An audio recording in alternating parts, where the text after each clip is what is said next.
Hola amigos! Now we're going to learn about Spanish pronouns and two very high utility verbs, ser and estar. But before we get to those verbs, let's take a look at some subject pronouns. The first one is yo, which means I. So some examples are yo soy de DC, I'm from DC. Yo estoy bien, I'm good. And yo estoy mal, I'm bad. Yo means I. All right, next we're going to learn how to say you. So there's two ways to say you in Spanish. The first one is tú, which is informal. So you would say tú if you're talking to a friend, a sibling, a classmate, a cousin, someone that you are informal with. And then the second way is usted, which is formal. So this is someone who's a stranger, an elder, your boss, your teacher, the principal. And if you remember, last class we learned y tú means and you. But if you're going to ask that to, someone you're being formal with, we would say y usted. All right, now let's talk about he and she. For he, we're going to say él. So él es de Colombia. He's from Colombia. And she is ella. For example, ella es de Venezuela. She's from Venezuela.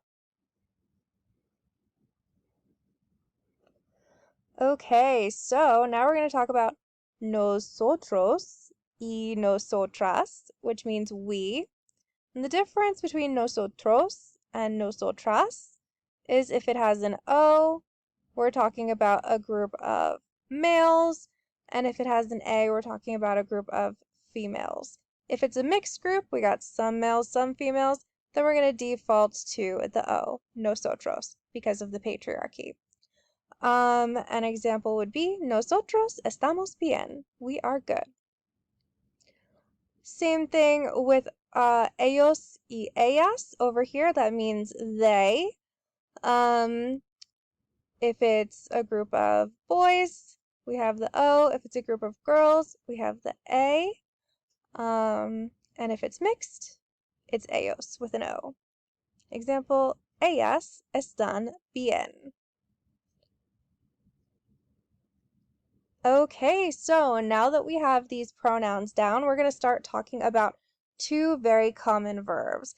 These verbs actually mean the same thing. They mean to be, but we use them in different scenarios. So ser is a verb that means to be. If we're talking about the date, someone's occupation, a characteristic, what time it is, origin, like we just talked about, country of origin, where you're from, and relationship. Estar is the other way to say to be, and we use estar when we're talking about place, location, action, condition, or emotion. Don't worry about memorizing these things though. I'm going to tell you for now when to use ser and when to use estar, and then a little bit later, it'll come to you with practice when to use which one. All right, so we're going to talk about ser first. So just like in English, in Spanish, you have to conjugate each verb based on the subject of the sentence. So for example, in English, I'm going to say I am. I wouldn't say you am, though I would say you are. If I'm talking about someone else in the third person, I would say he is. I wouldn't say he am or he are. So we have to conjugate the verb so it makes sense with the subject of the sentence. So here's how to conjugate ser in Spanish. I'm going to say yo soy, which means I am. Tú eres, you are, and remember tú is for informal situations. Él, ella, or usted, if any one of those three pronouns is the subject, the verb is going to be es.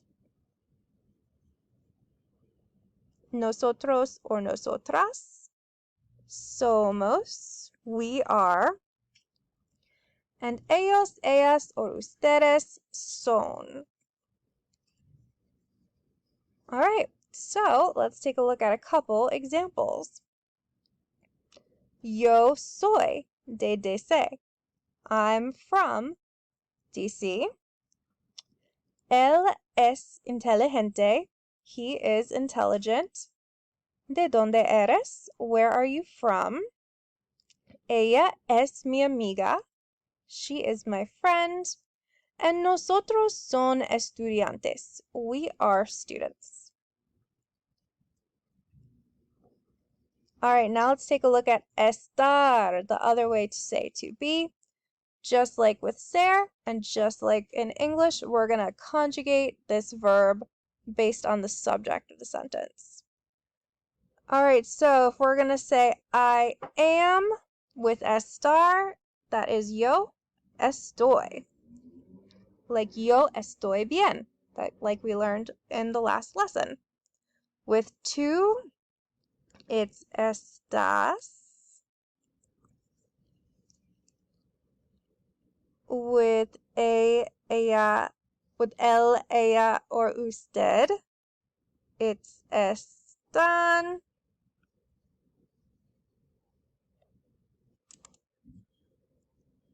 Está, excuse me.